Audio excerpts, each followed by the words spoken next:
Faltan 3 minutos para las 23 horas cuando iniciamos Hora 23. En esta jornada de jueves 21 de marzo, que ha sido intensa en materia de información como casi todos los días de esta semana. ¿Qué les planteamos para esta noche en Hora 23?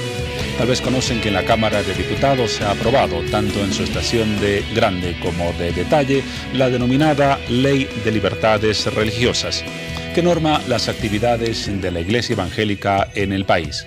Y esta aprobación ha generado una llamativa declaración de uno de los representantes de una parte de esa iglesia. Él ha dicho: la ley no quiere que adoremos a Dios, sino al proceso de cambio. Nos ocuparemos de este tema y de las visiones, distintas en muchos casos, que existen dentro de la Iglesia Evangélica respecto a esta ley y a la forma en que se normará sus actividades una vez que sea promulgada por el órgano ejecutivo. Pero desde luego tendremos mucho más en los minutos que seguirán a este anuncio. Nos vamos ahora a Santa Cruz para conocer algo de nuestro material. Allí está Mariel Socup. Le decimos buenas noches. Juan Pablo, Bolivia, buenas noches, sean todos ustedes bienvenidos. Hoy tendremos el honor de contar con la presencia de un verdadero orgullo boliviano. Se trata de Micaela Meneses, raquetbolista. Ella obtuvo la victoria en muchos campeonatos y hoy en Hora 23 nos estará mostrando esos trofeos tan importantes, nos hablará sobre sus experiencias y sobre lo que el raquetbol significa en su vida. Todo esto en minutos nada más, no se lo pueden perder.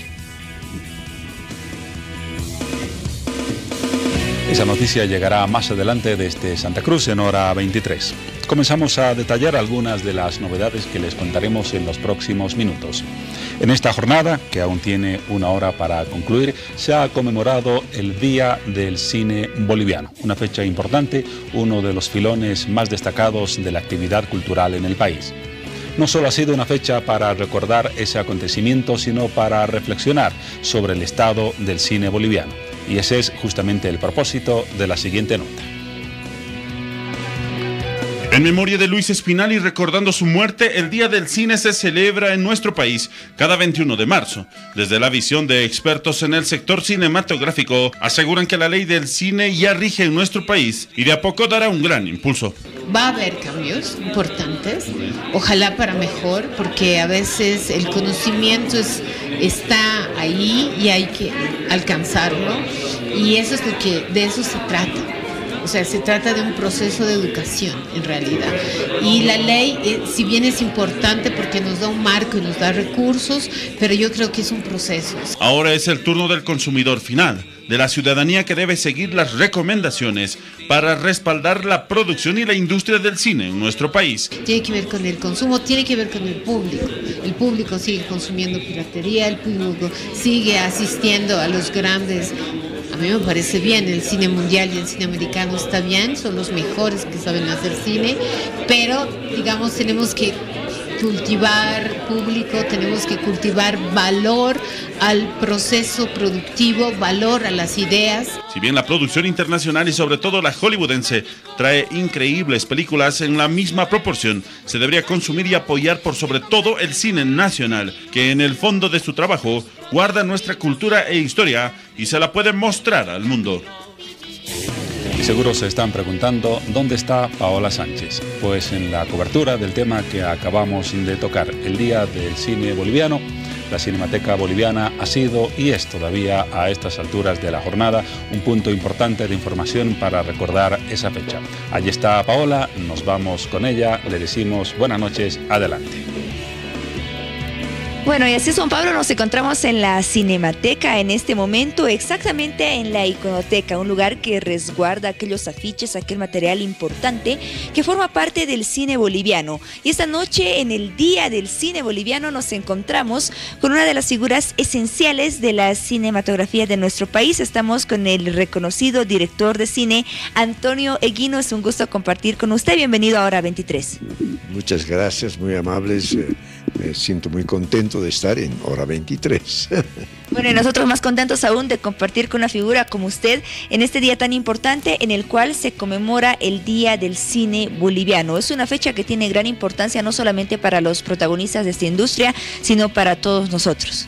Efectivamente, se ha decidido conmemorar en este día también pensando en homenajear al sacerdote jesuita Luis Espinal, asesinado en 1980, que fue en vida un gran crítico de cine y además una personalidad que ha ayudado mucho en la formación de espectadores y creación del Cine Club.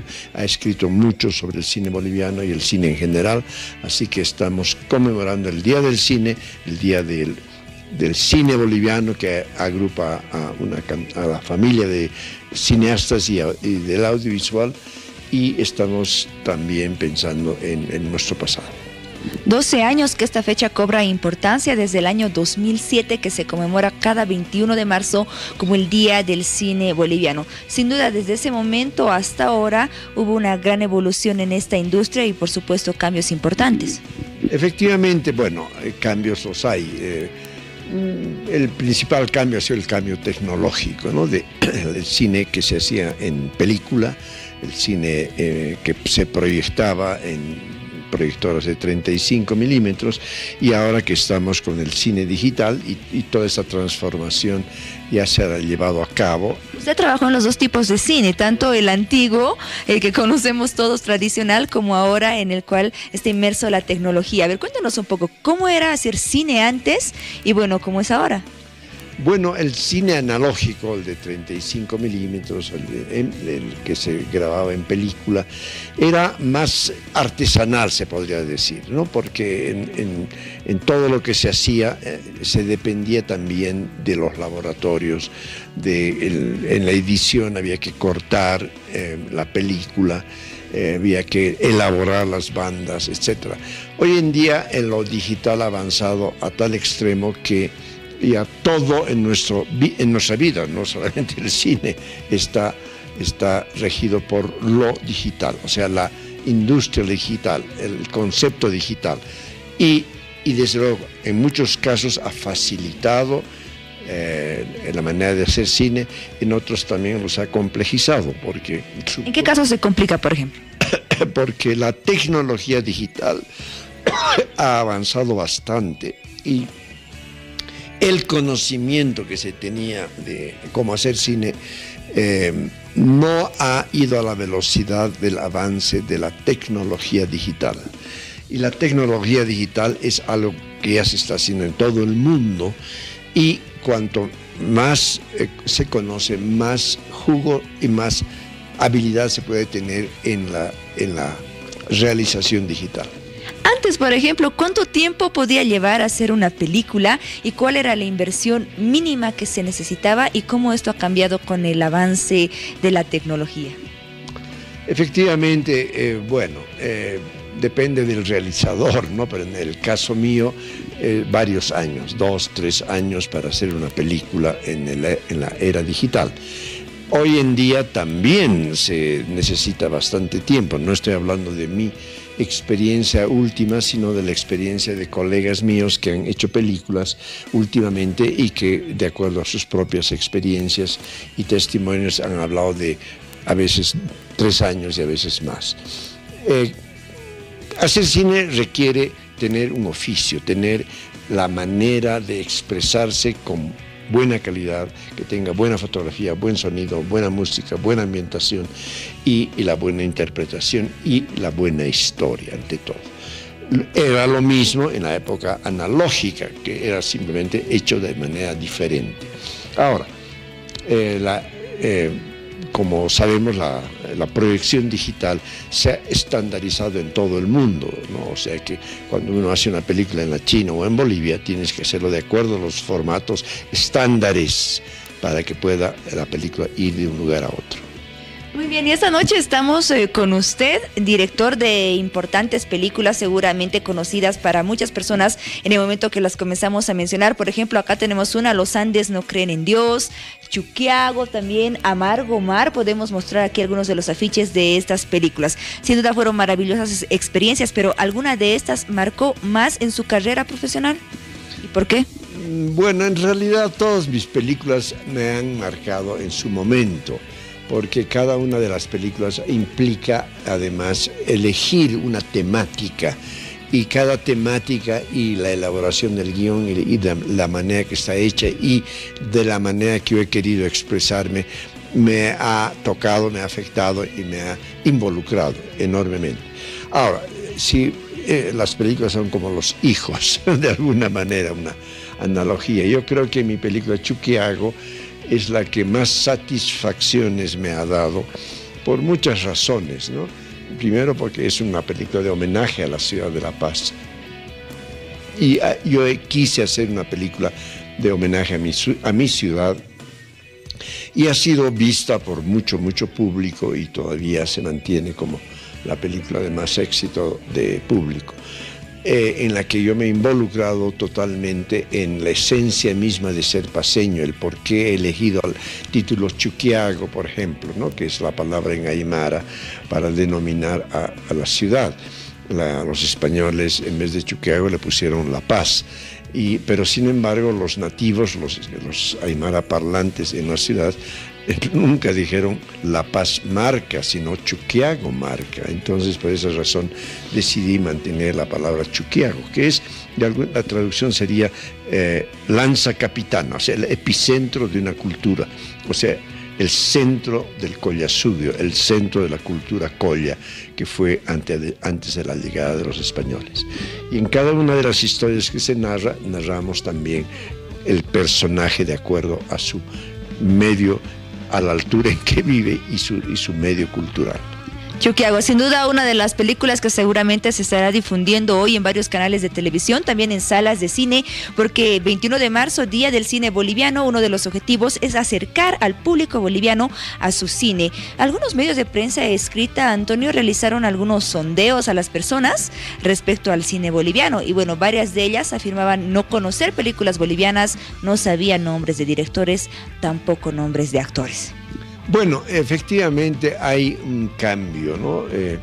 Llamemos así porque el público boliviano en la época, en el pasado, cuando se hacía películas en cine, acudía en más número a las salas. Hoy en día hay una especie de alejamiento del joven boliviano, que es el principal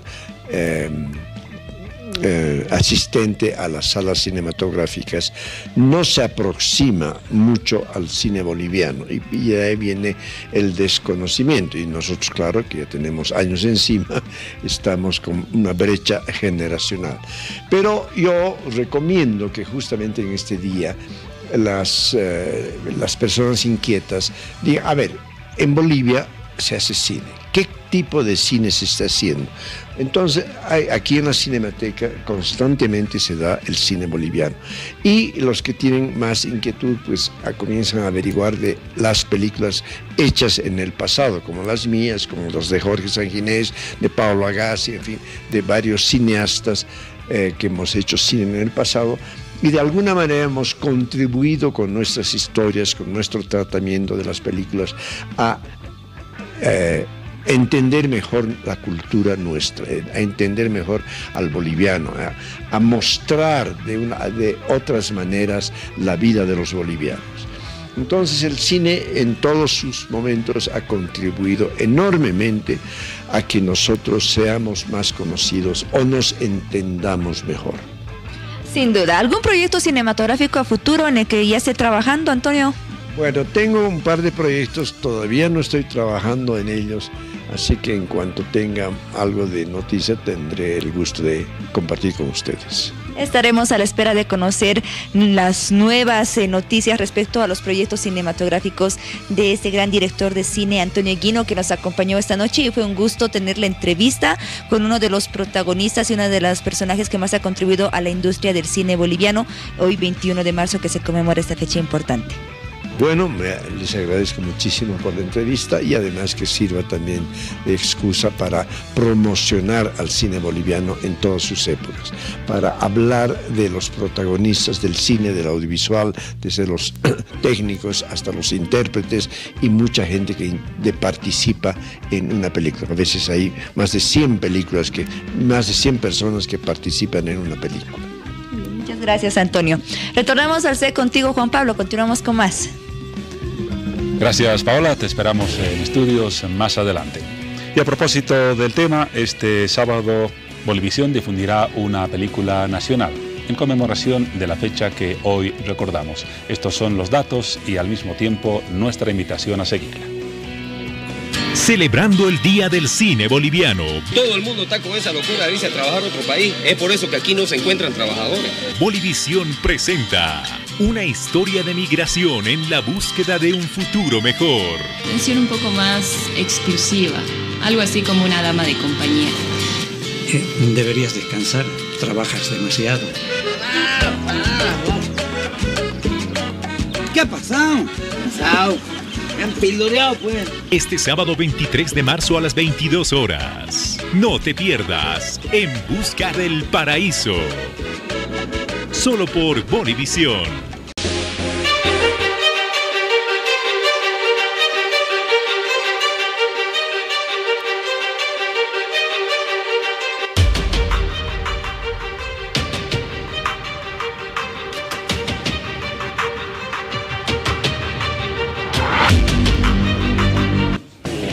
Ese dato y ese cuadro para comenzar a tratar ese tema. Les decía al principio, en la Cámara de Diputados se ha aprobado en sus 2 estaciones la Ley de Libertad Religiosa, que, para decirlo en pocas palabras, norma las actividades de las organizaciones religiosas y de creencias espirituales. También es correcto decir que norma las actividades de la Iglesia Evangélica o la Iglesia Cristiana en Bolivia. A propósito de esta norma, se han generado varias versiones respecto a si van a cambiar las condiciones de trabajo y de actividad pastoral de la Iglesia Evangélica y Cristiana en Bolivia o no a raíz de la aprobación de esta norma. Para dar luces sobre el tema, ya que estamos hablando de una comunidad muy importante en el país, tenemos como invitado esta noche a Alberto Toto Salcedo, líder y pastor de Eclesia. ¿Qué tal, Alberto? Bienvenido. Juan Pablo, gracias por la invitación. Muy contento de estar contigo. Gracias por haber aceptado nuestra convocatoria.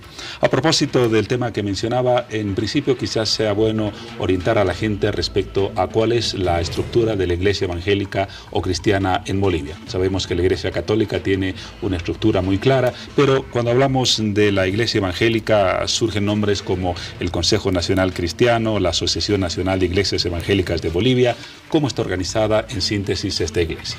Bueno, empezaría aclarándote que esas 2 que has mencionado no tienen representación. La primera no existe, nada que ver, y la otra es de la ciudad de La Paz, que intenta rogarse una representación nacional.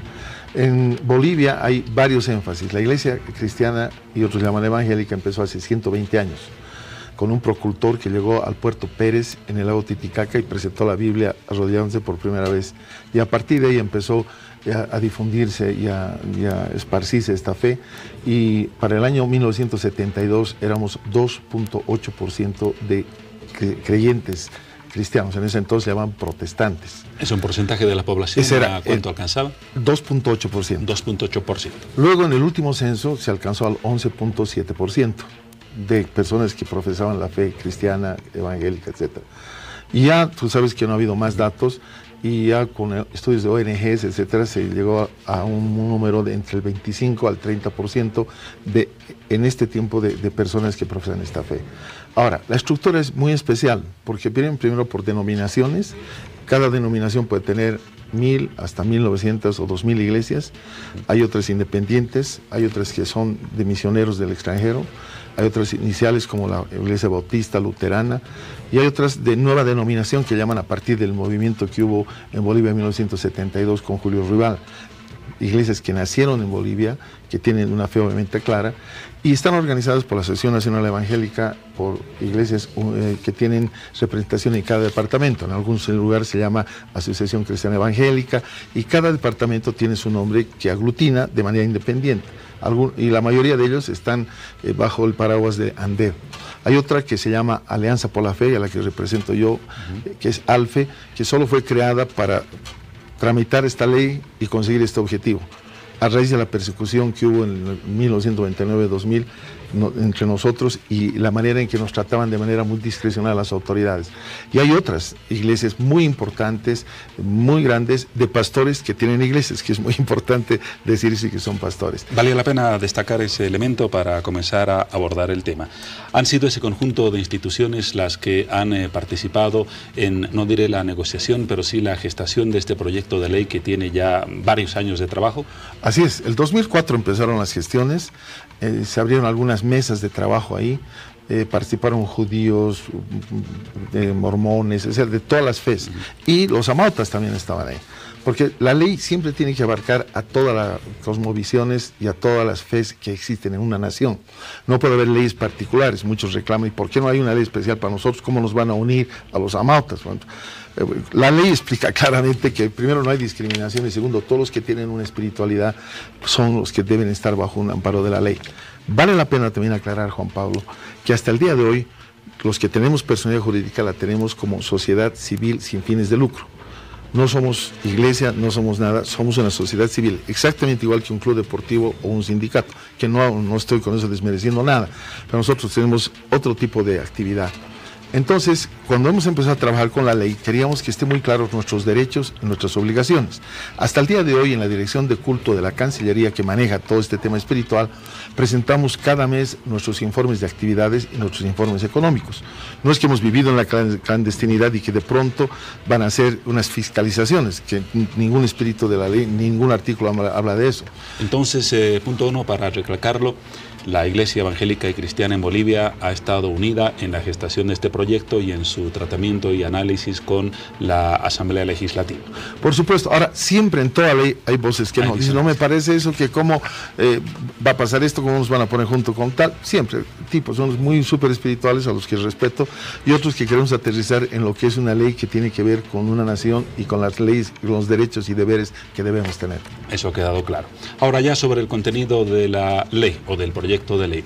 De acuerdo a algunas versiones se ha indicado que se trata de un proyecto que trata de supervisar el manejo financiero de la Iglesia Evangélica y Cristiana e incluso controlar hasta los diezmos o las recaudaciones que semanalmente o periódicamente realizan estas iglesias. Bueno, ¿se llega a ese punto o es una versión de las muchas que han circulado con poca precisión? Absolutamente. Lo que acabas de decir, no lo voy a repetir, es tal cual. La última parte, la gente desconoce la ley. Quiero solamente leerte el artículo primero de esta ley que se llama Ley de Libertad Religiosa, Organizaciones Religiosas y Creencias Espirituales. El artículo número 1 que te lo traje, aquí dice objeto. O sea, ¿para qué está esta ley? Y la ley está tiene por objeto establecer un marco jurídico de derechos y deberes para el ejercicio de la libertad religiosa y de creencias espirituales de acuerdo a sus cosmovisiones de culto, de conciencia y de pensamiento de forma individual o colectiva, pública o privada, y el reconocimiento institucional de las organizaciones religiosas y de creencias espirituales por el Estado plurinacional, que no existe hasta el día de hoy. Cuando tú quieres buscar en cualquier norma, sea tributaria, sea de cualquier característica, no vas a encontrar la palabra iglesia ni la palabra de creencia. Somos sociedades civiles. Incluso había organismos como prefecturas, municipalidades o gobernaciones, perdón, que nos pedían nuestro comprobante de impuesto a las utilidades. O sea, no tenían ni idea de lo que es iglesia. De ahí ha empezado este tema. Este es el objeto. Y la finalidad de esta ley, permítanme solamente porque hay muchos artículos, no los voy a leer todo, dice reconocer y respetar la libertad de religión. O sea, ha habido tantos abusos para tantas iglesias y hermanos nuestros que han hecho lo que han querido con resoluciones supremas que normaban, por ejemplo, que teníamos la obligación de presentar cada lunes la lista de los asistentes a nuestras reuniones con su número de carnet de identidad y su nombre completo. Imagínate ese tipo de situación. Y el siguiente punto, establecer lineamientos para el accionar de las organizaciones religiosas.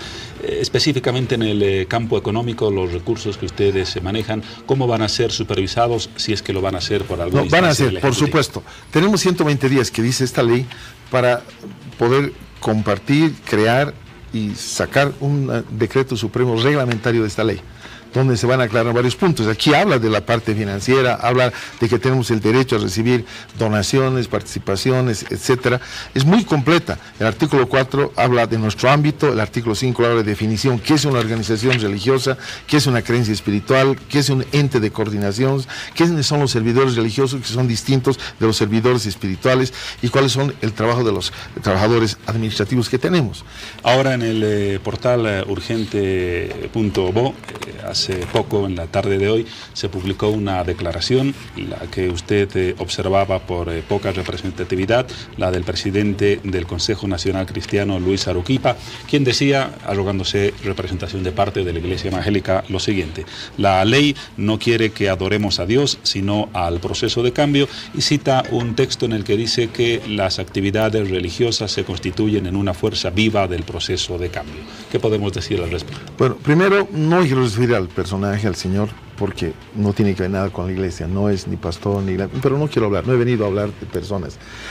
Lamentable su declaración, desconoce, ha estado repitiéndole todas estas últimas semanas, ha estado en acciones que nosotros no haríamos como pastores y como líderes de una denominación o lo que fuese. ¿Pero es parte de la iglesia evangélica o no? No tiene iglesia, no es pastor, es un miembro, me imagino, debe congregarse en algún lugar, espero que lo haga, pero no es ningún líder. Ese es su Consejo Nacional, es un día de cristiano, otro día es de la familia, otro día es católico, otro día es para hacer una marcha contra la alcaldía. O sea, no quiero referirme más porque un poquito me indispone esa cantidad de cosas que no son ciertas. Ahora, independientemente de su condición, que usted cuestiona, ese criterio de que la ley apunta a que la Iglesia Evangélica y Cristiana responda o respalde al proceso de cambio, ¿tiene algo de cierto? No, porque imagínense, no conozco hasta ahora una ley de todas las que ha sacado este proceso de cambio desde el 2006, que diga en un artículo que esa declaración, que se apoya, que somos parte del proceso. Eso está escrito en la exposición de motivos por la cual se hace una ley. Y la exposición de motivos, uno puede decir que es el gobierno más poderoso de la tierra, más bello, más hermoso, y por lo tanto este proyecto desarrolla con amplitud, dice, la libertad religiosa, y así las religiones, las creencias espirituales se constituyen en una expresión de libertad de culto de los bolivianos y bolivianas para profesar su religión, etcétera, etcétera. Y dice en esta línea, toda actividad religiosa y de los bolivianos y las organizaciones religiosas de creencias espirituales se constituyen en una fuerza viva del proceso de cambio. Ahora, es opinión de ellos, eso no está en la ley. La ley, nosotros no hubiéramos sacado ni hubiéramos trabajado en una ley donde diga eso. Es toda una exposición de los motivos por cuales ellos están sacando una ley de libertad religiosa y tienen todo el derecho. Algunos opinan, la Constitución Política del Estado, por ejemplo, tiene un prefacio donde se hace un poema de varias cosas, pero sigue siendo parte de la Constitución. En este caso, esta introducción no hace al cuerpo de esa ley. Absolutamente, en absoluto. Es una exposición de motivos. La ley tiene exactamente, te voy a expresar, tiene 14 artículos, de los cuales hay unas disposiciones transitorias donde nos sacan de una ley, de la 351, que fue tramitada sorpresivamente por el Ministerio de Autonomías.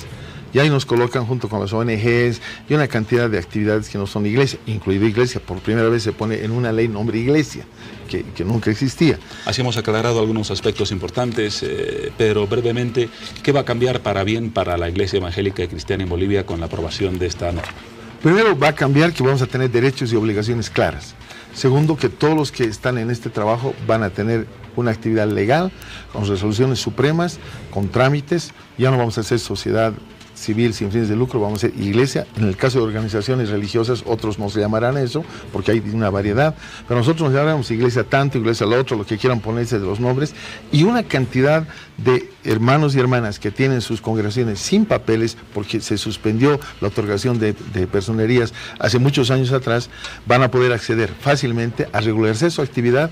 Y lo que más queremos, Juan Pablo, es que ya no existan personas que agarran, alquilan un lugar, se consiguen un grupo musical y empiezan su congregación y nadie sabe qué hacen, no rinden cuentas a nadie, etcétera, y nos quieren meter a todos en esa misma bolsa.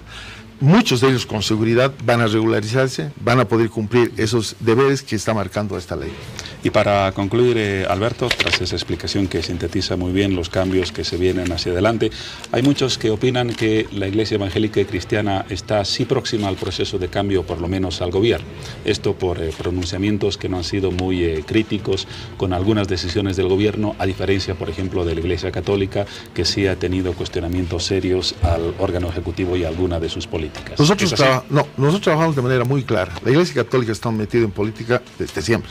O sea, no es novedad. ¿Así de radical lo dice? Por supuesto. Y lo he vivido de cerca y conozco lo que ¿Los evangélicos no?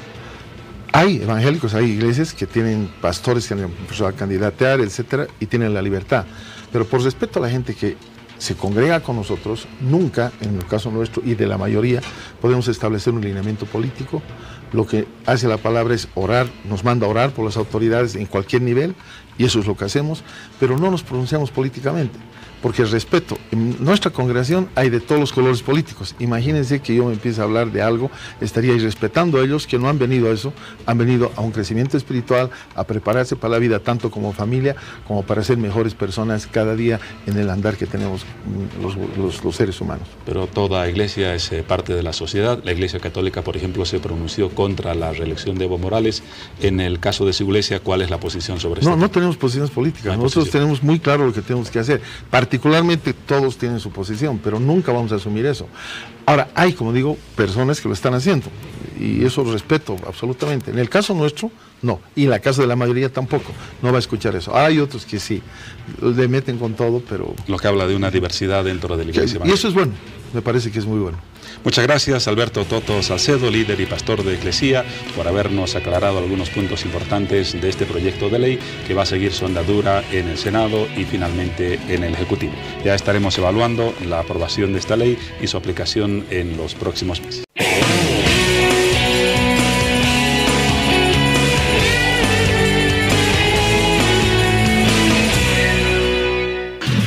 Retornamos con más de Hora 23 y es momento de establecer contacto hasta la ciudad de Santa Cruz, porque en este lugar se encuentra Micaela Meneses, una raquetbolista, deportista boliviana que nos llena de orgullo. Recientemente logró su tercera victoria al Hada Dorada y además logró la máxima distinción que otorga el Círculo de Periodistas Deportivos de Santa Cruz a la mejor deportista del departamento del 2018. Micaela, bienvenida a Hora 23, felicidades por estos logros. Muy buenas noches, muchas gracias por la cobertura. Bueno, nosotros contentísimos de saber, de conocer estos logros que recientemente obtuviste. Y bueno, además fuiste la más destacada, la deportista más destacada en más de 51 deportistas que estaban presentes en este evento. Sí, agradecer al Círculo de Periodistas por nominarme por tercera vez consecutiva la victoria al Hada Dorada como la mejor deportista entre todas las disciplinas. Y agradecer también a mi familia que siempre me apoya. Muy bien, Micaela, a ver, cuéntanos cómo te preparaste y cómo te vas preparando en realidad para cada competencia, para cada torneo, para cada presentación que tienes. Sí, me preparo todo el año redondo.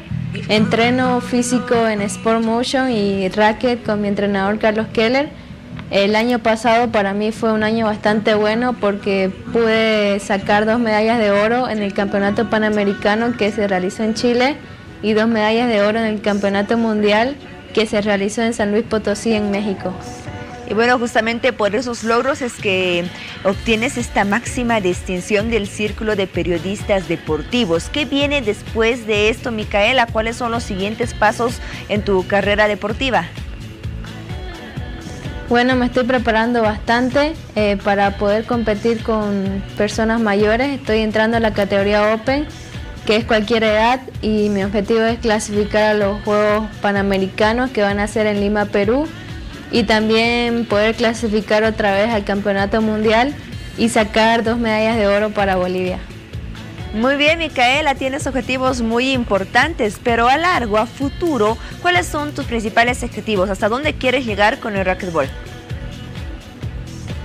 Obviamente me gustaría llegar a ser la número 1 del mundo. ¿Tienes alguna raquetbolista profesional que sea tu ídola o tu ídolo también? Paola Longoria, que es la número 1 del mundo, y María José Vargas, que está en el número 2. Muy bien, Micaela. A ver, tus objetivos a futuro son, es en realidad llegar a ser la primera, la mejor del mundo. ¿Qué necesitas para lograr esos objetivos? Obviamente necesito disciplina y mucho sacrificio y constancia. El apoyo también me imagino que es muy importante. ¿Actualmente cuentas con el apoyo de quién? ¿De alguna institución tal vez? ¿De algunas autoridades? ¿Solamente de tu familia? Sí, agradezco al Servicio Departamental de Deportes que me apoya desde que comencé mi carrera deportiva, y también agradecer a Sport Motion que me da mi preparación para que esté lista para los torneos. y a mi familia, obviamente. Muy bien, Micaela. ¿Desde qué edad estás en esto del racquetball? ¿Cómo incursionaste a este deporte? Comencé a mis 7 años, 8 años. Mi abuelito me enseñó este deporte y me gustó mucho. Y para mejorar me metí a clases de racket. Muy bien, Micaela, qué lindo conocer más acerca de tu persona y por supuesto de esa carrera deportiva que estás llevando adelante de la mejor manera. Te felicitamos por todos tus logros y estaremos atentos a los próximos que seguramente vendrán. Muchísimas gracias. Muy bien, hasta otra oportunidad, Micaela. Estamos en un nuevo sector de hora 23 cuando son las 23 horas con 38 minutos. Vamos a revisar rápidamente a través del análisis de un amigo que siempre nos visita de tiempo en tiempo 3 temas importantes de la coyuntura internacional. En esta jornada se detuvo al expresidente brasileño Michel Temer. Hace poco se realizó la cumbre entre Bolsonaro y Trump, dos temas vinculados a Brasil, y hoy se conoció un pronunciamiento importante de la comisionada para los derechos humanos de la ONU, Michelle Bachelet, sobre la situación crítica en Venezuela. 3 temas para comentarlos en los próximos instantes, ya lo anticipaba Álvaro del Pozo, analista y experto en temas internacionales. Buenas noches, Álvaro. ¿Cómo estás, Juan Pablo? Como siempre, un gusto visitarte. Gracias por aceptar nuestra convocatoria. Comencemos hablando del hecho más reciente, el registrado hoy. Michel Temer era presidente de Brasil el 1 de enero de este año, cuando realizó el traspaso de funciones al actual presidente Jair Bolsonaro. Estamos finalizando marzo y acaba el día en condición de detenido. ¿Qué pasa en Brasil? La acusación contra Temer, desde luego, estar involucrado en hechos de corrupción, haber sido parte de una estructura que recibía dineros para la adjudicación de obras. Bien, Juan Pablo, lo habíamos dicho en algún programa tuyo, que el sistema político brasilero estaba podrido de alguna manera. 2/3 partes de los representantes nacionales estaban vinculados a procesos judiciales. Por lo tanto, no es sorpresa. Aquí habrá que llamar la atención para aquellos que decían que la justicia en el Brasil solo estaba persiguiendo a líderes de izquierda, como el caso de Ignacio Lula da Silva. Que es bueno mencionarlo, no lo hice en la presentación, sería con el caso de Temer el segundo mandatario que ya está tras la rejas en Brasil. Y de un antagonismo ideológico, por supuesto, altamente conocido. Temer, obviamente, hoy ya tiene 9 causas en vigencia. Él gozaba hasta el 1 de enero pasado de una inmunidad por su condición de presidente del Brasil, pero hoy es un ciudadano común y corriente, por lo tanto vamos a asistir a una serie de causas y procesos que se le van a sustanciar en el debido tiempo y no dudo que seguramente culminarán con una sentencia. Es bueno ¿en qué sentido? Que si se demuestra la corrupción de estos señores, solo la sociedad empieza a confiar en sus instituciones cuando estos reciben una condena. Normalmente la prebenda política, los arreglos políticos resuelven temas judiciales. Se politiza la justicia y a veces la justicia también se ve afectada por esto. Por lo tanto, creo que es una buena señal si es que en el transcurso de este proceso se va a demostrar la participación en varios delitos de cohecho que se le acusa al presidente Temer. Por lo tanto, creo que hay que, en principio, confiar en la justicia brasilera, que haga su trabajo, que no mire a las personas por su ideología, sino por los hechos que han tenido en funciones de gobierno. Ahora, esta decisión en cierta manera fortalece al gobierno de Bolsonaro, o tal vez para ser más preciso, a su imagen, porque él se planteó en la etapa electoral como un adalid en contra de la corrupción. ¿Es así esta figura? Sí, evidentemente lo va a fortalecer en el campo interno, pero también fortalece un poder judicial brasileño que ya de tiempo atrás, con el juez Moro, había adquirido un nombre particular de respeto en la sociedad brasileña. Por lo tanto, creo que está bien, es un buen mensaje. Esperemos que los procesos culminen rápido y podamos saber, la sociedad latinoamericana, si el presidente Temer merece estar condenado o no. Este es el mensaje para cualquier sociedad que aspira a tener una una base de una justicia independiente, que es la garantía de una democracia efectiva y plena finalmente. Desde luego, una aspiración de muchos países. A propósito de Brasil, mencionaba en la presentación otro tema. Esta semana una cumbre importante, los dos países más poblados de la región, Brasil, Estados Unidos. Bolsonaro, en su primera salida oficial al exterior, visita nada menos que a Trump. ¿Qué señales implican esta visita y ese ambiente de cordialidad que rodeó el encuentro de ambos mandatarios? Tiene varias connotaciones. Una que evidentemente, y el propio presidente Bolsonaro lo ha marcado, después de mucho tiempo visita a Estados Unidos un presidente que no es anti-estadounidense, es decir, él mismo se califica más bien como un seguidor del presidente Trump, ha emulado su campaña, ha emulado muchas cosas para lograr obviamente la silla presidencial en el Brasil. Por lo tanto, hay un mensaje de mucha simbología ideológica, son dos presidentes que casi comparten mucho del discurso político y parte de la personalidad. En esto habrá que ser también claros, ambos presidentes son muy viscerales muchas veces, toman decisiones o dan declaraciones que a veces no se ajustan a lo políticamente correcto. Además, son connotados y además reafirmados personajes políticos que están en contra de lo políticamente correcto. Ellos creen que el haber estado en contra de políticamente correcto los ha llevado a ese sitial importante. El País, el periódico de España, titulaba a propósito de esa visita lo siguiente, no sé cuál es tu criterio, lo consulto: Trump y Bolsonaro exhiben su alianza populista y asusan el miedo al socialismo. Sí, evidentemente uno de los temas importantes en este encuentro ha sido Venezuela, ha sido el chavismo y otros países que todavía mantienen el socialismo del siglo XXI. Evidentemente ese es un espacio de unión entre estos dos presidentes. Hay intereses comunes, en acuerdos concretos y efectivos no se han logrado grandes cosas, pero sí en intenciones. Al Brasil le interesa ser parte de la OCDE. Trump ha manifestado el interés también de que esto suceda, hacerlo socio de la OTAN.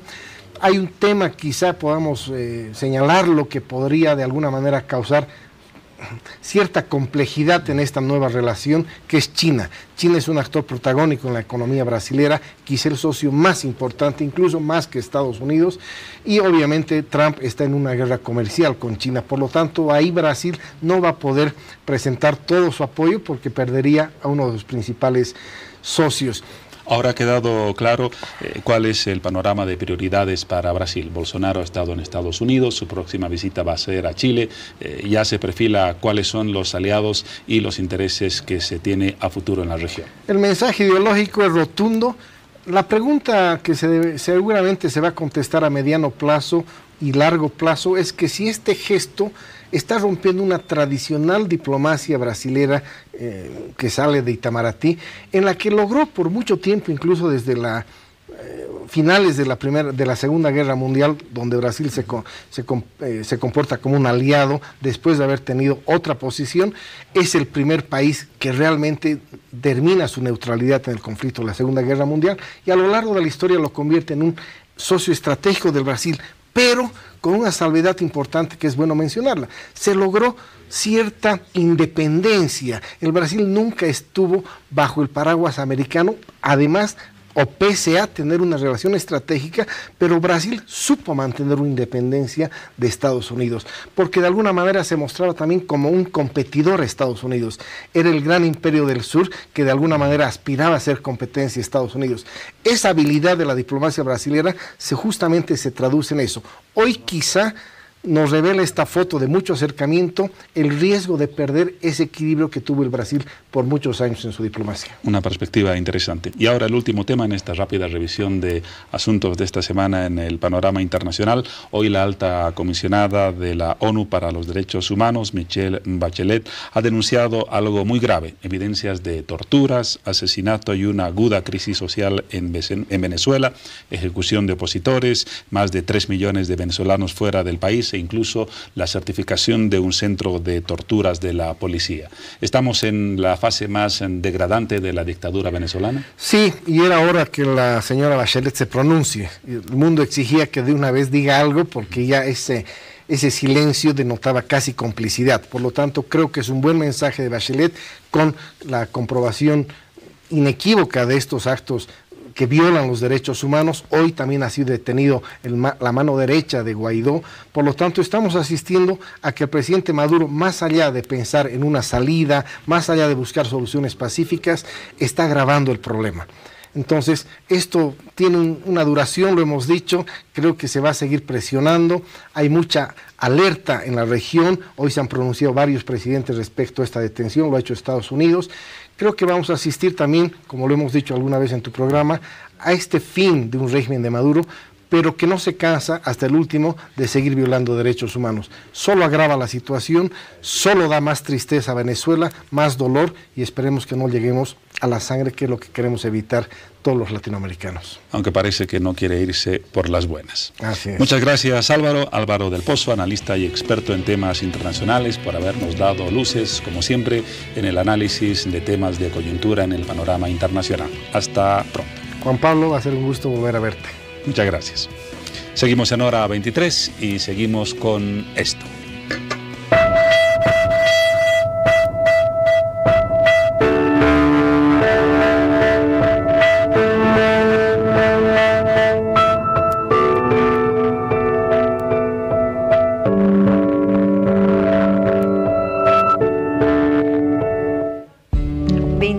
De marzo recordamos el Día Mundial del Síndrome de Down, una fecha muy importante en la cual se busca fomentar la inclusión, promover la integración y por supuesto recordar los importantes aportes que realizan las personas con capacidades diferentes a nuestra sociedad y a su diversidad. Es por ello que fomentar la inclusión y promover la integración es un punto fundamental, y más aún si lo hacemos desde la infancia. Es por eso que damos la bienvenida a nuestro siguiente invitado, que se encuentra con nosotros vía Skype, y vamos a conocer unos datos muy interesantes acerca de él. Es momento de dar la bienvenida a Federico Galanterni, creador de muñecos inclusivos. Federico, ¿cómo estás?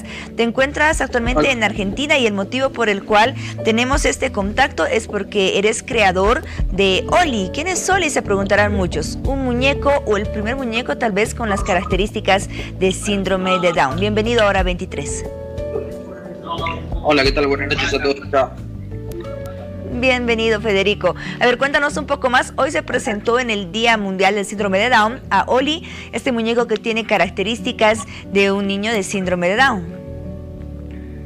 Sí, correcto. Bueno, nosotros tenemos una línea de muñecas que fabricamos acá en Argentina. Es una línea de muñecas de apariencia real. Y bueno, hace un tiempo nos contaron una anécdota que decía que una chica no le gustaban las muñecas, porque una nena con síndrome de Down, no le gustaban las muñecas porque no había ninguna que se parezca a ella. Y bueno, y fue eso lo que de alguna manera nos impulsó a crear esta muñeca. Muy bien, Federico, y cuéntanos un poco a ver cómo se recibió la presentación de este muñeco que tiene estas características distintas a otros. Bueno, la verdad que fue una repercusión muy importante, con cobertura de muchos medios y participando mucha gente. Bueno, con la alegría de haber creado esto y con éxito, digamos. ¿Y cuál fue la reacción de tu hija Sofía cuando le presentan este muñeco, cuando le entregan a Oli, que es un muñeco que también refleja mucho de ella? Sí, seguro. Todo el evento, toda la situación fue una situación de mucha alegría, y la muñeca, por suerte, es muy recibida no solo por los familiares que tienen algún hijo o hija con síndrome de Down, sino también por otras familias que no tienen también. La verdad que fue la aceptación en general de la muñeca es muy buena. Nosotros dentro de Argentina, que la estamos comercializando, llegamos a varias jugueterías y a varios puntos del país con esta muñeca, y la verdad que estamos muy contentos y muy orgullosos de la repercusión que está teniendo. Y bueno, ¿cómo fue todo este proceso de crear a Oli, Federico? ¿Contaste con apoyo tal vez de empresas, de algunas autoridades, de algunas instancias? ¿Cómo fue todo ese desarrollo? El proyecto duró alrededor de 2 años. La verdad que fue con mucho esfuerzo y mucha dedicación. Y sí, por supuesto, contamos con el apoyo de ASDRA, que es la Asociación de Síndrome de Down de la República Argentina, que es una organización de familiares que ayuda justamente a los familiares con chicos con síndrome de Down. Y bueno, nosotros el proyecto lo hicimos alineado y coordinado con ellos. También tuvimos apoyo de la Cámara de la Industria del Juguete de Argentina. Y bueno, y entre todas las partes fuimos construyendo a esto que la verdad que nos costó, fue un esfuerzo grande, pero también la satisfacción es muy grande para nosotros. ¿Crees que la creación de Oli facilite a la inclusión, Federico? ¿Y qué les quisieras decir a todos aquellos padres que compren este muñeco para sus hijos? Sí, seguro. Nosotros creemos que la diversidad enriquece. Y bueno, Oli creemos que viene a aportar eso, viene a aportar un poco de diversidad al juego de los más chicos. Eso esencialmente, digamos. Sin duda. ¿En cuánto tiempo Oli estará disponible para la compra, Federico? Sí, Oli ya está disponible para la compra. Como te decía, en Argentina lo podemos encontrar en varias jugueterías. Ahí está disponible, muy bien. Incluso en Bolivia tenemos también en algunos... he vendido Olis también a Bolivia, así que también la pueden encontrar ahí. Muy bien, de seguro que la encontraremos acá en distintas jugueterías y esperemos que muchas familias, muchos padres compren a Oli para así poder enseñar a los niños desde la infancia lo importante que es la inclusión y la integración. Federico, muchas gracias y felicidades por la creación de este muñeco de Oli. Y saludos a Sofía, sin duda. Muchas gracias para todos y gracias por el contacto. A ti, gracias Federico. Bueno, es momento de establecer contacto hasta la ciudad de Santa Cruz. Nos mantenemos en este mismo tema y damos la bienvenida a nuestros siguientes invitados. Ellos conforman el primer matrimonio Down en Bolivia, bueno, que se llevó a cabo hace varios años atrás ya. Y bueno, está conformado por esta pareja de esposos, una historia de amor maravillosa que vamos a conocer en los próximos minutos. José Daniel Sánchez y Ana Paula Ortiz se encuentran en el set de Santa Cruz. Bienvenidos a ambos. José Daniel, hola. Bienvenido. Ana Paula, ¿cómo están? Hola. ¿Cómo estás, Ana Paula? Bienvenida. Qué gusto de compartir esta entrevista con ustedes hoy en el Día Mundial del Síndrome de Down. A ver, quiero que nos cuenten un poco acerca de su historia de amor, que sin duda ha generado una sonrisa y un placer en muchas personas acerca de este sentimiento tan bonito que tienen ustedes. ¿Cómo se conocieron? ¿A qué edad, Ana Paula? Conocí en el colegio Plefa. ¿Desde el colegio se conocieron? 10 años. Ah, más o menos 10 años, José Daniel. Bastante tiempo. Ahí vemos fotos de su matrimonio, por ejemplo. Ustedes fueron el primer matrimonio Down. ¿Qué tan importante es para ustedes eso? Cumplimos 1 año y 6 meses. Cumplen 1 año y 6 meses de casado. ¿Y cómo ha sido este tiempo, Ana Paula, de tener a José Daniel como esposo? Es muy cariñoso. Es bueno, es mi profesor de computación. ¿Qué era? Él era el profesor. Él salió de bachiller en angloamericano. El colegio angloamericano. El colegio americano. El colegio americano. Yo soy de bachiller de La Paz. Y tú acá en la ciudad de La Paz. ¿Qué es lo que más recuerdas del día de tu matrimonio, José Daniel? El vals. El vals, el momento que bailaste el vals. La hora loca. Muy bien, sin duda fueron momentos muy importantes. A ver, cuéntenos, en la casa, Ana Paula, ¿quién se encarga de las labores? ¿Quién tiende la cama? ¿Quién cocina? ¿Quién lava los platos? José Daniel, ¿te ayuda? Me ayuda a tender la cama. Sí. Ah, te ayuda a tender la cama, es un buen esposo. Sí. Y lavo la taza también. Ah, también lava las tazas, lava los platos. Es un esposo muy colaborador, entonces. Sí. Algo importante, Ana Paula, es que ustedes siempre contaron con el apoyo de sus padres, principalmente de las mamás de ambos. Mi mamá, mi papá están muy felices. Yo también estoy felices. Me amamos mucho. Estamos muy felices. La mamá de José Daniel sabía que desde niños ustedes terminarían casados y serían esposos. Cuando era niño, conocimos en el colegio. Particular. Se conocieron en el colegio particular, muchos años de conocerse definitivamente. ¿Cuáles fueron los momentos más felices en todo ese tiempo que compartieron juntos? Compartimos, salimos al cine. Van al cine, qué lindo. A todos los lugares. ¿Alguna película preferida de ambos? Una película... Yo terror. Un terror. ¿Les gustan las películas de terror? Muy bien, en eso coincidimos. Clásico. Sí. Terror clásico. Muy bien. ¿Les gusta viajar, Ana Paula, José Daniel, algunos viajes que realizaron juntos? Fuimos a luna de miel, Argentina. Se fueron hasta Argentina, qué lindo. Es un lindo país. Sí. ¿Qué otros sueños tienen para cumplir? ¿Qué más les gustaría hacer? De luna de miel salimos a todos los lugares. A todos los lugares. En Argentina. ¿Cómo recuerdan Argentina? Me encanta eso. Es un país muy lindo, por cierto. Es grande. Muy grande. Mucho grande. Y Ana Paula, José Daniel, ¿les gustan los niños? Sí, me gustan los niños. Sí, yo estuve fusilando. Muy bien, ¿les gustan más los varones o las mujeres?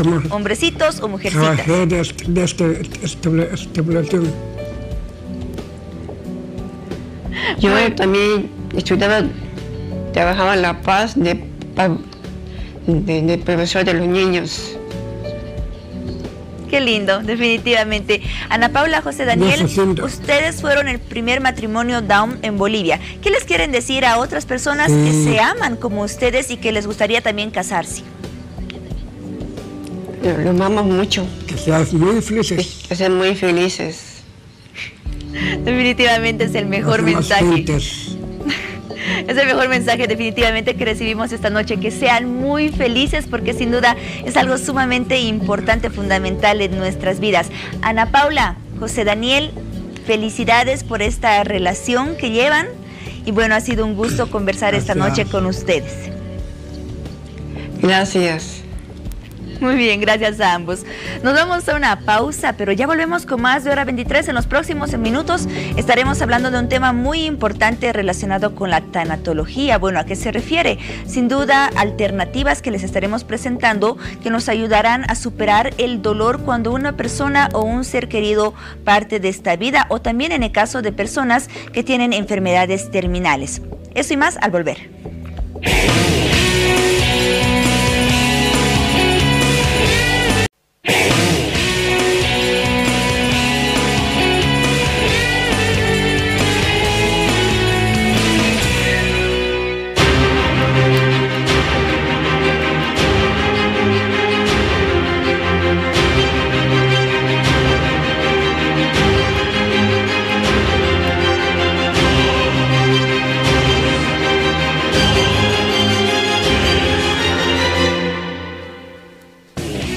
El caso Cotas, que como ustedes conocen ha estremecido los cimientos de la más importante cooperativa de Santa Cruz y posiblemente del país.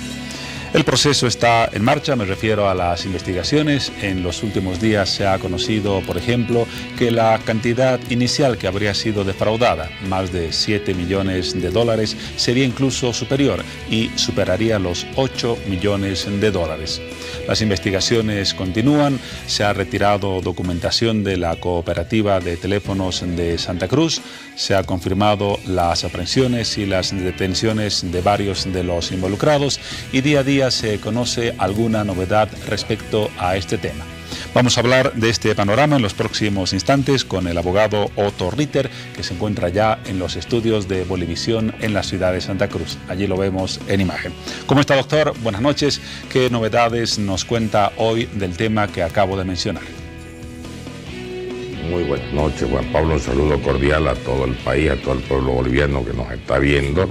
Agradecido por la entrevista. Decirle que Gracias a Dios creo que ya el caso Cotas está yendo por donde debería ir. Las investigaciones están, como dice la canción de Ricardo Arjona, vamos aclarando el panorama. Ya el panorama está casi claro, ya se tiene al autor confeso de estos delitos, el principal responsable, que es el señor Ubergil, y obviamente ya se ha ido determinando cuál fue el modus operandi, cómo salían estos televisores, dónde iban, luego dónde terminaban, cómo se comercializaban. Incluso ya hay comercializadores que están, o comercializadoras que están detenidas o con medidas sustitutivas, ¿no? Ahora, en los últimos días se ha hablado de la responsabilidad de los niveles intermedios y menores en el presunto caso de desfalco. ¿No es esta una figura que suele aplicarse para deslindar responsabilidades a las cabezas? Me refiero, y lo hago más simple a través de una pregunta, ¿será posible, por lo que se sabe hasta hoy, que las cabezas no hayan estado enteradas de algunos indicios de este desfalco? Mire, le voy a dar un ejemplo muy sencillo, porque muchas veces la gente dice que rueden las cabezas, que rueden los directivos, cuando lamentablemente no es así. Mire, hoy día o ayer se encuentra un funcionario judicial que había sustraído más de 500.000 bolivianos del órgano judicial en Santa Cruz. Entonces tendría que estar presa la presidenta del Tribunal Departamental de Justicia, ¿no es cierto? Y eso no corresponde, no es correcto, ¿verdad? ¿Por qué? Porque muchas veces son funcionarios subalternos quienes traman todo este caso, un caso de corrupción, de robo, de estafa, lo que sea, y obviamente los directivos se enteran después. Muchas empresas privadas son víctimas de robo que hacen sus trabajadores, ¿verdad? Hoy día, por ejemplo, le comento, como abogado, fueron y me buscaron de una línea de transporte público porque la secretaria, durante 2 años, recién lo descubren hoy día, había estado robando tarjetas de operación de la misma línea de colectivo y recién la directiva se da cuenta. Entonces, hay cosas que van sucediendo y lamentablemente la gente quiere insuflar a veces por las redes sociales, que rueden cabezas que son inocentes, que no tienen nada que ver, y se va haciendo escarnio público. Le doy otro ejemplo. Pari, el Banco Unión, una estafa de, no recuerdo muy bien si fueron 36 millones de bolivianos, algo por el estilo. ¿Está presa la gerenta del Banco Unión? ¿O el presidente, el directorio del Banco Unión está preso? No. ¿Ah? Entonces, muchas veces hay funcionarios, malos funcionarios, que burlan los controles. Ahora también se ha comentado en los últimos días, y lo han reconocido algunos de los ex ejecutivos, que hubo fallos en las estructuras de control y de supervisión dentro de Cotas. Por lo que se ha hablado respecto al tema, ¿usted advierte señales que permitan afirmar que en el futuro los sistemas de control y supervisión podrían mejorar en esa cooperativa? Yo creo que todos los sistemas de control, no solo en Cotas, sino en todas las instituciones, deben siempre estar mejorándose, deben constantemente ir actualizándose, mejorar los sistemas, porque nunca se está libre de que haya gente inescrupulosa que le haga daño a las instituciones. Imagínese usted, este tema fue tan muy bien planificado, oiga, que diluían, con la ayuda de contadores y auxiliares de ese departamento, diluían las cuentas, o sea, el efecto de esta estafa en más de 50 cuentas. Entonces era una barbaridad. No se hubiese dado cuenta prácticamente nadie si no fuese la ambición, que es un pecado capital, mire usted, la ambición, porque empezaron ya a sacar pues en un mes más de 2.000 televisores, 5.000 televisores en un mes, donde se notó realmente la falta de liquidez. Ya para finalizar, doctor, tras estos antecedentes, ¿cuáles podrían ser las lecciones que nos deje a todos el caso Cotas, no solamente para Santa Cruz, sino para el conjunto del país? Que nunca hay que relajar los controles, que los controles tienen que ser cada vez más estrictos. Fíjese usted, ¿cómo empieza esta tragedia? Empieza, oiga, cuando se relaja el modelo, porque el modelo era sencillo, era muy bueno, era 1 a 1, solamente el socio podía retirar sus equipos, nadie más, o el socio, obviamente su esposa, o un familiar, un ascendiente o descendiente, nadie más. Era como un cheque, usted iba con su voucher y recogía sus equipos. Esto empieza a relajarse cuando se permite que se retiren equipos con un simple correo electrónico, y lamentablemente de un equipo se pasaron a 500 equipos, o sea, esto ya era una barbaridad. Entonces ha habido complicidad, yo creo, aquí de gente también al interior de las empresas. Muchas gracias, doctor. El abogado Otto Ritter de esa forma nos ha brindado un análisis de lo que ha ocurrido en las últimas horas respecto a este tema. Su despedida, por favor, doctor. Muchísimas gracias, agradecido de verdad por toda esta entrevista, y aunque más vale tarde que nunca, y muchas veces me toca lo mismo, mi esposa es tarijeña, ¿no? Felicitarlo a todos los trabajadores de radio y televisión, aunque sea un poquito tarde por su día que fue ayer. Sirve de todas maneras, no se preocupe. Muchas gracias una vez más. Dejamos el tema, nos vamos ahora con Paola. Bueno, gracias Juan Pablo. Es momento de establecer contacto con la unidad móvil junto a Piti Garamendi, porque más cebras se suman a cumplir funciones importantes en la ciudad de La Paz, y Piti tiene todos los detalles para contarnos. Así es, hoy Piti Garamendi, hora 23, nos pusimos la piel de cebra, porque este fin de semana 164 educadores urbanos se graduaron para llenar de amor las calles paceñas. ¿No es así, Caro? Buenas noches. Buenas noches y buenas noches a todos los televidentes. 164, como tú le dijiste, educadores urbanos recibieron la certificación y recibieron la piel cebra, ¿no? En un evento realizado en la Casa de la Cultura. Para esto realizamos un proceso de capacitación que constó de 3 partes, una inicial con la inscripción y la reunión con padres de familia. Una segunda con el propio desarrollo de la capacitación, que duró 5 semanas, en que hemos tenido la capacitación en no solo el rol del educador urbano, ¿no? Hemos contemplado otros temas también importantes, como el liderazgo mediador, como la comunicación no violenta, y una tercera que ya están en la muestra de resultados. Por ejemplo, 114 horas académicas trabajadas con los educadores urbanos, una sistematización que vamos a tener de todo el proceso gracias a la unidad de gestión municipal, ¿no? Y la certificación a 164 jóvenes educadores urbanos. ¿A partir de qué edad ya pueden ser voluntarios para poder formar parte de las cebritas? Desde los 15 hasta los 22 años para ingresar al programa. Acá nos encontramos con uno de los educadores urbanos también, que ha sido uno de los capacitadores. De los coordinadores. Fernando es parte del equipo de coordinación. ¿Qué tal, Fernando? ¿Cómo estás? Buenas noches. Muy buenas noches. Yo soy el coordinador de Cotauma. El rol del coordinador es aconsejar, ayudar y brindar oportunidad a los jóvenes. Nosotros accionamos desde las 7 en punto hasta las 11 de la mañana.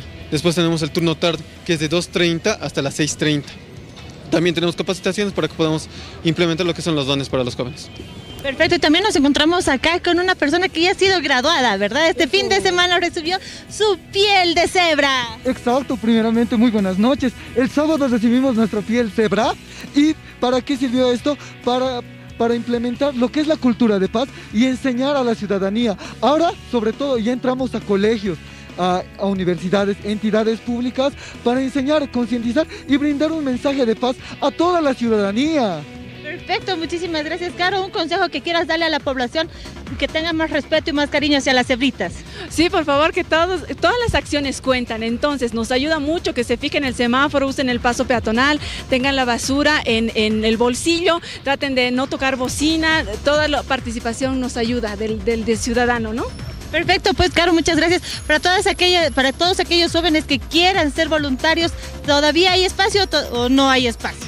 Hay espacio, vamos a aperturar nueva capacitación en el mes de abril, entonces a ellos invitarles a que sean parte también de este voluntariado y vistan la piel cebra.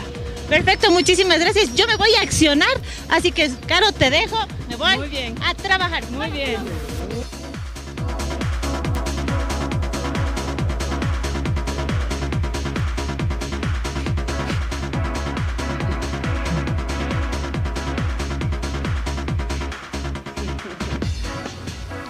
Muy bien, qué lindo saber que 164 nuevas cebras estarán recorriendo las calles de La Paz, impartiendo educación, respeto y amor como principales objetivos de las funciones que cumplen.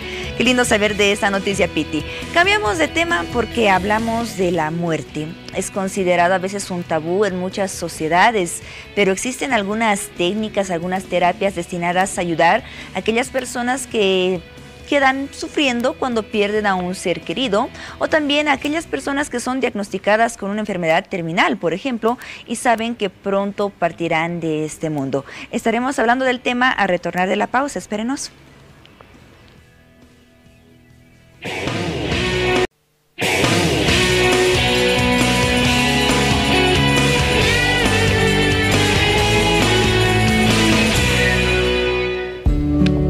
Y vamos a lo anunciado, y para ello damos la bienvenida a nuestra siguiente invitada, Carla Arispe, psicóloga, tanatóloga. Nos acompaña esta noche en Hora 23. Carla, bienvenida al programa. Muchas gracias por la invitación y pues aquí para responder todas sus preguntas. Si bien sabemos que desde pequeños el final inevitable que tenemos todos nosotros es morir, cuando llega el momento es muy difícil afrontar y puede empeorar la situación cuando muere o parte un ser querido, por ejemplo. Eso puede traer muchas consecuencias a nivel emocional, hasta de salud. Vemos personas que hasta se enferman cuando parte un ser, una persona cercana a ellos. Y también puede suceder algo muy similar de esas consecuencias a aquellas personas que son diagnosticadas con una enfermedad terminal y saben que les queda poco tiempo en esta vida. Así es, todo depende del tipo de muerte al que llega, ¿no? Porque hay muertes súbitas, en accidentes, por ejemplo, y los familiares, las personas cercanas reaccionarán de distinta manera que una muerte anunciada, como es en el caso de las enfermedades crónicas, ¿no? Que no tiene que ver si va a doler o no va a doler más o menos, porque el dolor está presente, por eso se llama duelo, ¿no? Pero sí, la forma sí va a ser distinta por cómo la persona ha fallecido. ¿Cuáles son aquellas situaciones conflictivas comunes que presentamos los seres humanos cuando perdemos a un ser querido, por una parte, y también lo que se siente o lo que sentimos generalmente cuando sabemos que vamos a morir porque nos diagnosticaron una enfermedad grave? Puede ser un cáncer, posiblemente. En el caso de las enfermedades crónicas, se vive una cosa que se llama el duelo anticipado. Entonces, en el momento en que se les da el diagnóstico a los enfermos, empieza ya su duelo, porque empiezan a pensar qué va a ser de mi vida, por qué me ha tocado vivir esto a mí.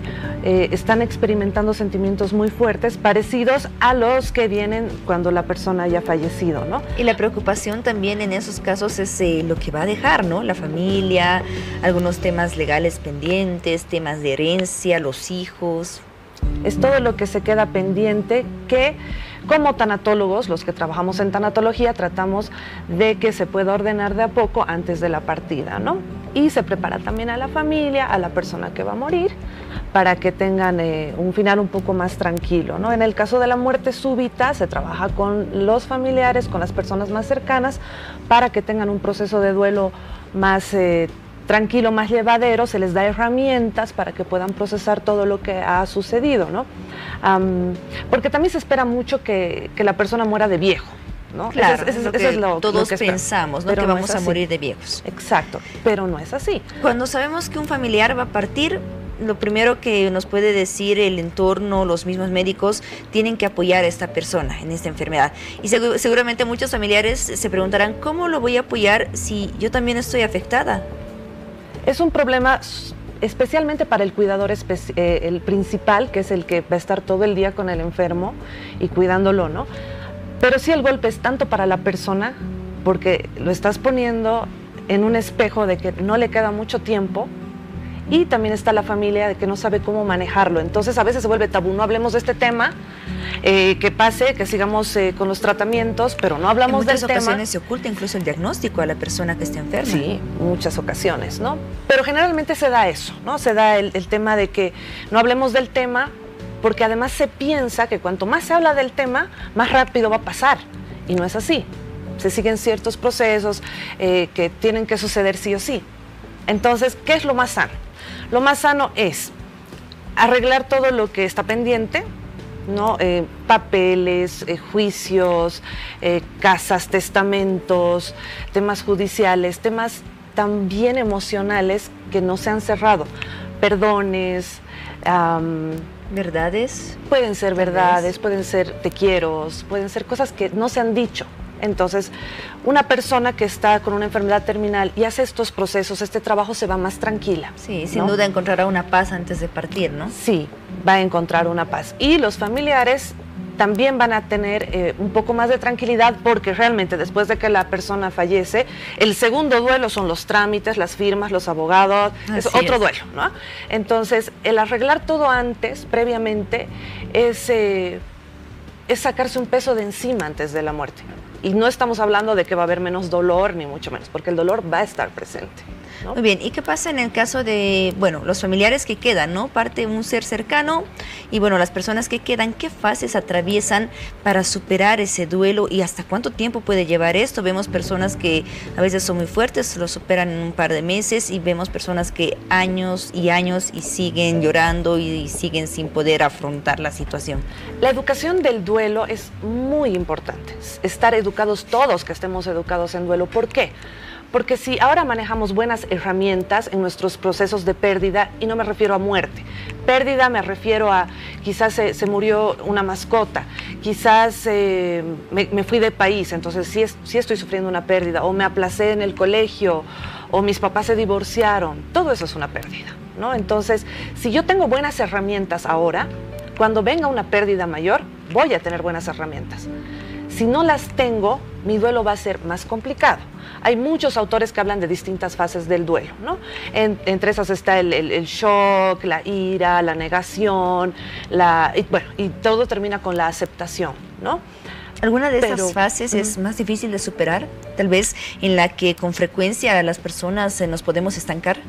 Lo que pasa es que en estas fases no es fase 1, fase 2, fase 3, fase 4, porque vienes saltando de una a otra, muy ¿no? bien.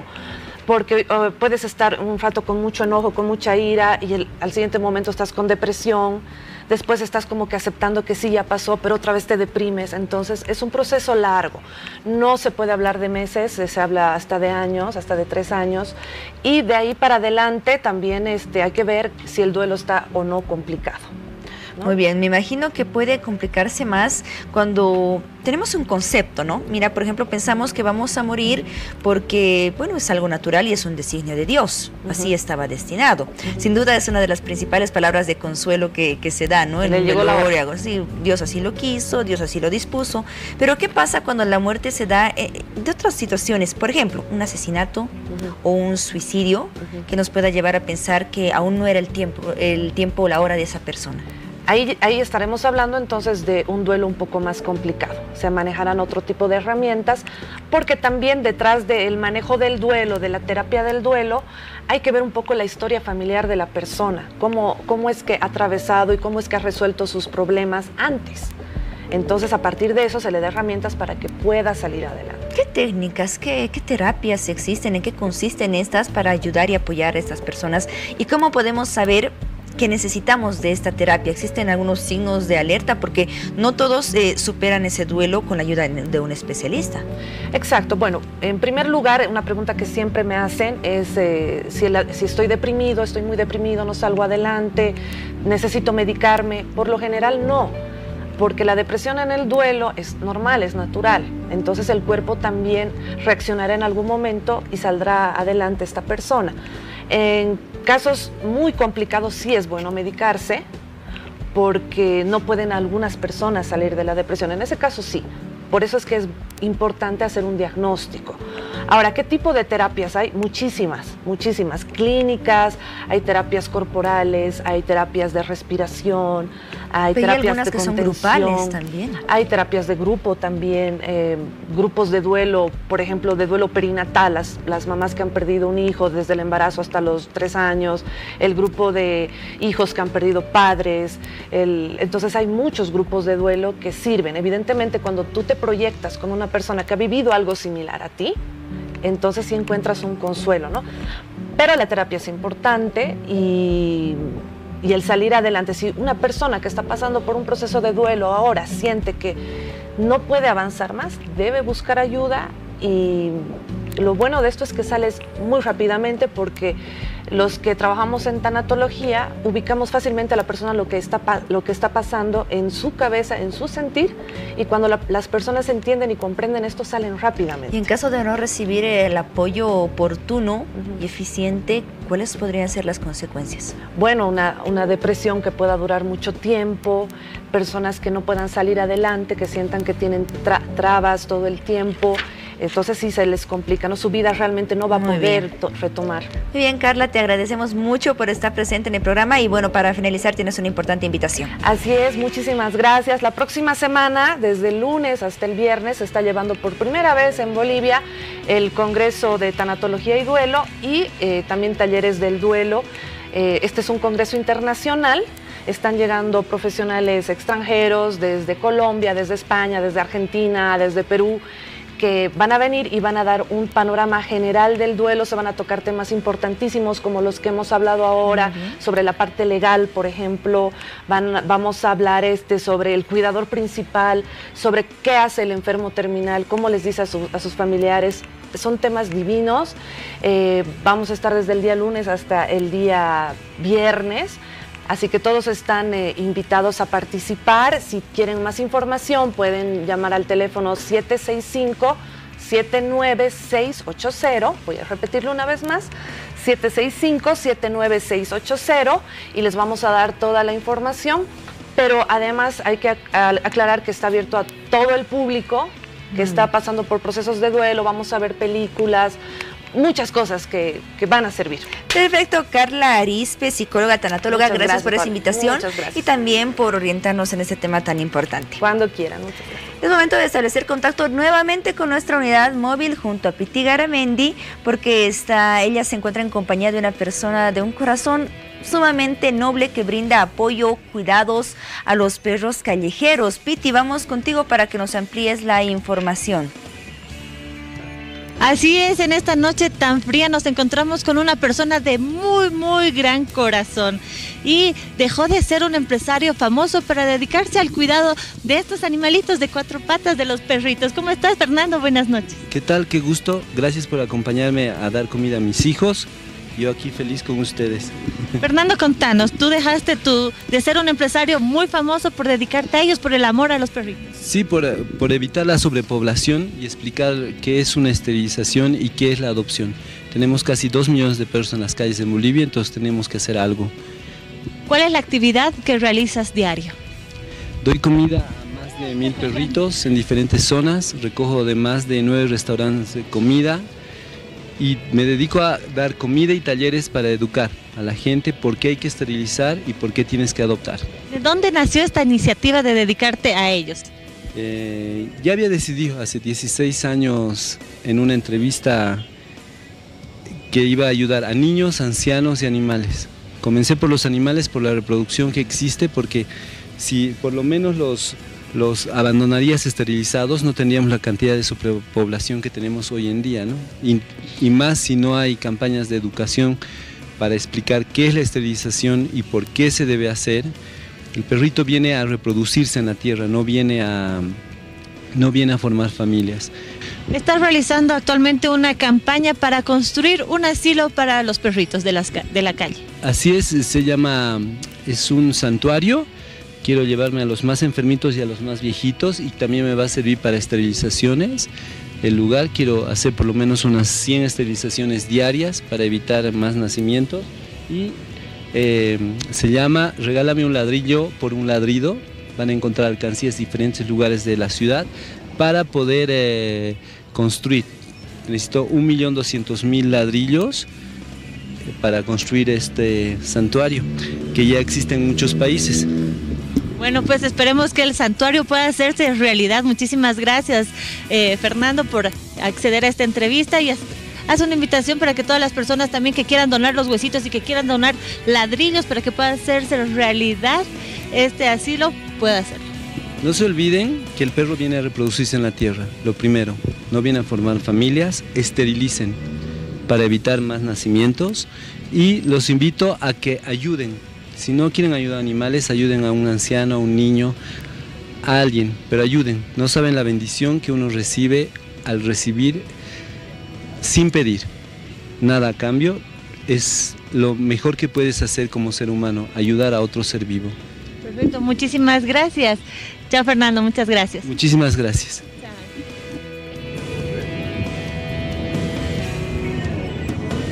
Y es así como llegamos al final del programa. Nuestro reencuentro será dentro de unas horas. Mientras tanto, tengan un descanso reparador y una linda jornada. Así es, llegamos al final. Gracias por su compañía, familias bolivianas. Buen descanso. Adiós, Juan Pablo. Chao, Paola. Todo está dicho. Nos reencontramos más tarde. Muchas gracias.